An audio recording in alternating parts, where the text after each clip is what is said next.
शेतकरी महासन्मान निधी योजनेचा हप्त्याचं कुठेतरी आता तरी नियोजन लागलं आणि मुहूर्त लागल्यासारखा झालेला आहे.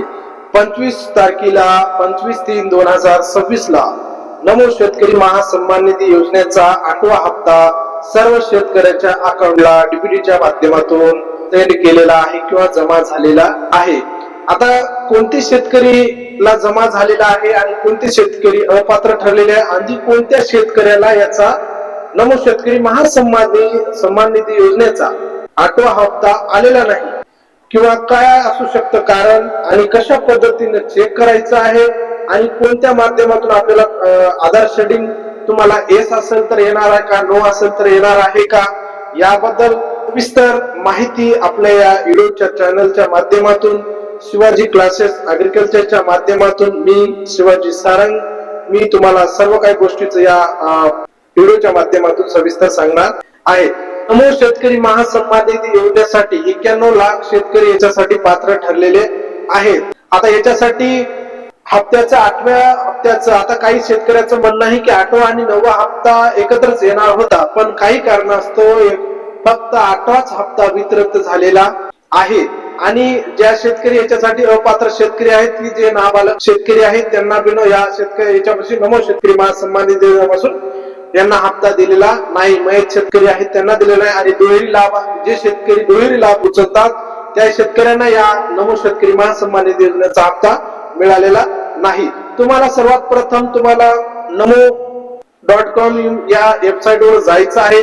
तिथं पहिलाच पर्याय तुम्हाला क्रोम वर जाऊन ओपन करायचा आहे. त्याच्यानंतर तुम्हाला 3 ऑप्शन येतील. तिथं आधारचं रजिस्ट्रेशन असं येईल किंवा तुम्हाला आधार कार्ड नंबर टाका किंवा तुम्हाला आधार कार्ड हे करणं येईल. म्हणून या तिन्ही ऑप्शन पैकी तुम्हाला आधार कार्ड ही ऑप्शन तुम्हाला चूज करायचे किंवा तुम्ही तुमच्या जे तुम्हाला माहित आहे तुमचा रजिस्ट्रेशनचा नंबर जे केलेला आहे पोर्टलच्या माध्यमातून त्याच्यावर तुम्ही करू शकता किंवा तुम्हाला आधार सर्वात सोपा तुम्हाला पर्यायी तुम्हाला मोबाईल नंबर किंवा आधार नंबर टाकायचा आहे. आधार नंबर टाकल्याच्या नंतर तुम्हाला त्याच्यावर ओटीपी येईल. ओटीपी आल्याच्या नंतर तुम्हाला ते ओटीपी तिथे टाकायचं आहे. त्याच्यानंतर तुम्हाला ओटीपी टाकल्यानंतर सक्सेसफुल असा मेसेज येईल. मेसेज आल्याच्या नंतर तुम्हाला ते पेज ओपन होईल. ओपन झाल्याच्या नंतर तुम्हाला बँक स्टेटस बघायचा आहे. स्टेटस तुम्हाला जर ऍक्टिव्ह असेल तर तुम्हाला तुमच्या ग्रीन असेल तर तुम्हाला तुमच्या हप्त्यापासून हप्ता तुम्हाला लवकर तुम्हाला जमा होईल किंवा आधार शेडिंग तुम्हाला नंतर बँक शेडिंग या तिन्ही गोष्टी तुम्हाला व्यवस्थित तुम्हाला स्क्रोल करून तुम्हाला चेक करायचं आहे. चेक केल्याच्या नंतर तुम्हाला बघायचं आहे की आपला नेमकं काय आहे. तुम्हाला जर आधार शेडिंग नो असेल तर तुम्हाला बँक आधार शेडिंग करायची आहे. त्याच्यानंतर बँक स्टेटस तुम्हाला नो असेल तर तुम्हाला तिथे जाऊन तुम्हाला बँकचे हे करायचं आहे किंवा तुम्हाला आधार शेडिंग आणि बँक शेडिंग तुम्हाला करून घ्यायची आहे. जर नाही केली तर तुम्हाला त्या हप्त्यापासून तुम्हाला 8व्या हप्त्यापासून वंचित राहावं लागणार आहे. आणि 8वा हप्ता कोणत्या शेतकऱ्याला आला नाही किंवा कोणत्या शेतकऱ्यासाठी काय प्रॉब्लेम आहे तुम्ही कमेंट बॉक्स मध्ये सांगू शकता. मी त्या कमेंट बॉक्सच्या माध्यमातून तुम्हाला सर्व काही गोष्टीचं निवारण करेल आणि तुम्हाला कशामुळे आलेलं आहे याचं तुम्हाला कारण मी तुम्हाला सांगण्याचा प्रयत्न करेल. आणि कोणाला हप्ता आलेला आहे 8वा हप्ता कोणाला आला नाही कमेंट बॉक्स मध्ये सांगा.